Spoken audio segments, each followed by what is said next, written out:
इतके लोक थुंकतायत, कचरा टाकतायत. काय फरक पडतो? लोक प्लास्टिकच्या पिशव्या वापरतायत. मग कायच फरक पडतो? रस्त्यावरचं एक झाड तोडलं जात आहे.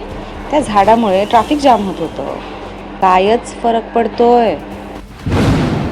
पण फरक पडतोय. 1969 मध्ये कॅलिफोर्नियाच्या सांटा बार्बरामध्ये ऑइल स्पिल म्हणजेच समुद्रामध्ये तेल गळती झालेली, ज्यामुळे पर्यावरणाची मोठी हानी झालेली. आणि या अशा घटनांमुळे पर्यावरणाचं होणारं नुकसान लोकांपर्यंत पोहोचावं आणि पर्यावरण संवर्धनाच्या मुद्द्याला राष्ट्रीय महत्त्व मिळावं या हेतूने अमेरिकेत त्यावेळी जवळपास 2 कोटी लोक रस्त्यावर उतरलेले. आणि तो दिवस होता 22 एप्रिल.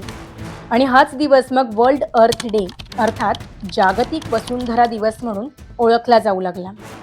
यामागे अमेरिकेतील पर्यावरणवादी आणि खासदार म्हणजेच सिनेटर गेलॉर्ड नेल्सन आणि हार्वर्ड विद्यापीठात शिकणारे डेनिस हेन्स यांचे प्रयत्न होते.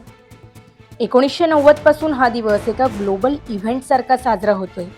पण एक दिवस वसुंधरा दिन साजरा केल्याने काय फरक पडणार आहे आणि साजरा करायचा आहे म्हणजे नेमकं काय करायचंय? सोपं आहे. वसुंधरेला अर्थात पृथ्वीला त्रास होईल अशी कोणतीही गोष्ट करायची नाही आणि इतरांनीही करू नये यासाठी जनजागृती करायची. प्लास्टिकऐवजी कापडी पिशव्या वापरणं, स्टीलचे डबे वापरणं, प्रियजनांच्या आठवणीत एक झाड लावणं, त्याची निगा राखणं, कचरा इतरत्र न फेकता कचरा कुंडीत टाकणं, ओला सुका अशी विभागणी करणं हेही पुरेसं आहे. कारण एका माणसाने 100 पावलं चालण्यापेक्षा 100 माणसांनी एक पाऊल चालल्याने मोठा फरक पडतो. शाळेत शिकलेल्या या छोट्या छोट्या गोष्टी अंमलात आणणं हाच तर खरा जागतिक वसुंधरा दिवस आहे.